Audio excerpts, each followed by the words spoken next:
انا بالحق يعني قلت له حسيت اللي عيلتهم فاهمين الدنيا، يعني يعرفوا الحكايه ما هيش امور لعبه، يعني مش احنا في بروجرام بس مش هو اللي بشي قيم انا حبي المحمود ولا حبك انت المحمود ولا حبيبتي العبيطه دي بتقولي بتاسف لي تخلفها.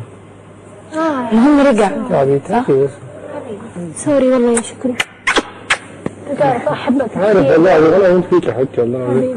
عارف بس انت عارف اول شيء زينه صديقتي، هاي اول طبعا. شيء. ثاني شيء انت كمان صديقي مش صديقه يعني.